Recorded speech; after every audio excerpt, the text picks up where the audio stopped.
ಎಲ್ಲರಿಗೂ ನಮಸ್ಕಾರ. ಏನಪ್ಪ ವಿಷಯ ಅಂತ ಹೇಳಿದ್ರೆ, ಇವತ್ತು ಕ್ರಿಸ್ಮಸ್ ಹಬ್ಬದ ಪ್ರಯುಕ್ತವಾಗಿ ಮ್ಯಾಕ್ಸ್ ಸಿನಿಮಾ ಬಿಡುಗಡೆ ಆಗಿದೆ. ಕಿಚ್ಚ ಸುದೀಪ್ ಅವರು 2.5 ವರ್ಷದ ನಂತರ ಈಗ ಈ ಸಿನಿಮಾದಲ್ಲಿ ನಟನೆ ಮಾಡಿ ಗೆದ್ದಿದ್ದಾರೆ. ಏನಂತ ಹೇಳಿದ್ರೆ, ಈ ಸಿನಿಮಾದ ಕತೆ ತುಂಬ ಅದ್ಭುತವಾಗಿದೆ ಮತ್ತು ಪ್ರತಿಯೊಂದು ಪಾತ್ರಗಳು ಕೂಡ ಜನರ ಮನಸ್ಸನ್ನು ಮುಟ್ಟುತ್ತೆ. ಇದರಲ್ಲಿ ನನ್ನ ಪ್ರಕಾರ ಸುದೀಪ್ ಅವರ ಆ್ಯಕ್ಟಿಂಗು ತುಂಬ ವರ್ಷಗಳ ಹಿಂದೆ ಮಾಡ್ತಾ ಇದ್ದಂತಹ ಮಾಸು, ಆ ಕಣ್ಣಲ್ಲಿ ಎಕ್ಸ್ಪ್ರೆಷನ್ಸ್ಗಳು ಮತ್ತು ಫೇಸ್ ಎಕ್ಸ್ಪ್ರೆಷನ್ಸ್ಗಳು ಮತ್ತು ಕೆಲವೊಂದು ಕಡೆ ಕೆಂಪೇಗೌಡ ಡೈಲಾಗ್ಗಳು ರೀತಿ ಒಂದಷ್ಟು ಮಾಸ್ ಡೈಲಾಗ್ಗಳು ಇದೆ ಸಿನಿಮಾದಲ್ಲಿ. ಏನಂತ ಹೇಳಿದ್ರೆ, ಈ ಸ್ಟೋರಿಯ ಕೆಲವೊಂದಷ್ಟು ಪಾಯಿಂಟ್ಗಳನ್ನು ನಿಮಗೆ ಎಕ್ಸ್ಪ್ಲೇನ್ ಮಾಡ್ತೀನಿ. ಇದ್ರ ಮೂಲಕ ನಿಮಗೆ ಕತೆ ಏನಪ್ಪ ಅಂತ ಒಂದಷ್ಟು ಐಡಿಯಾಗಳು ಬರುತ್ತೆ. ಏನಂತ ಹೇಳಿದ್ರೆ, ಸಸ್ಪೆಂಡ್ ಆಗಿದ್ದಂತಹ ಒಬ್ಬ ಇನ್ಸ್ಪೆಕ್ಟರು ನೆಕ್ಸ್ಟು ಮತ್ತೆ ಡ್ಯೂಟಿ ಜಾಯ್ನ್ ಆಗಬೇಕಾದ್ರೆ ಬೆಳಗ್ಗೆ 7 ಗಂಟೆಗೆ ಒಂದು ಡ್ಯೂಟಿಗೆ ಜಾಯ್ನ್ ಆಗಬೇಕಾಗತ್ತೆ. ಆ ತಡರಾತ್ರಿ ಅವನೇನು ಹೋಗಿ ರೀಚ್ ಆಗ್ತಾನೆ, ಆ ಬೆಳಗ್ಗೆ ಅಂದರೆ ರಾತ್ರಿ 7ರಿಂದ ಬೆಳಗ್ಗೆ 7 ಗಂಟೆ ತನಕ ಏನು ನಡೆಯುತ್ತೆ, ಈ 12 ಗಂಟೆಗಳ ಕಾಲ ಅವಧಿಯಲ್ಲಿ ಏನು ನಡೆಯುತ್ತೆ, ಇದೇ ಒಂದು ಸಿನಿಮಾದ ಕತೆ.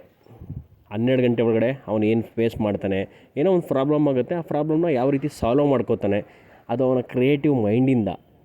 ಇದು ಈ ಸಿನಿಮಾದ ಕತೆಗಳು.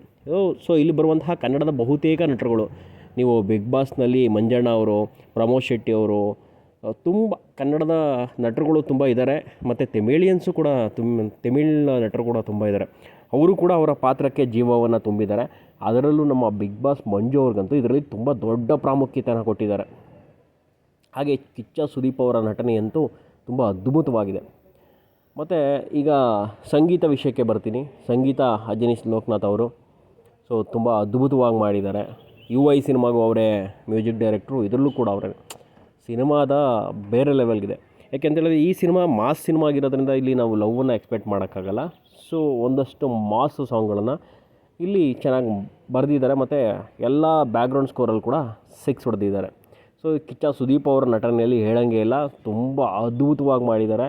ಈ ಸಿನಿಮಾ ಕಿಚ್ಚ ಸುದೀಪ್ ಅವರ ಅಭಿಮಾನಿಗಳಿಗೆ ತುಂಬ ಇಷ್ಟ ಆಗುತ್ತೆ. ಮುಂದೆ ಬಂದರೆ ಡೈರೆಕ್ಟ್ರು, ಇದು ಅವರ ಮೊದಲ ಸಿನಿಮಾ ನಿರ್ದೇಶನ ಅಂತ ಅನಿಸೋದಿಲ್ಲ.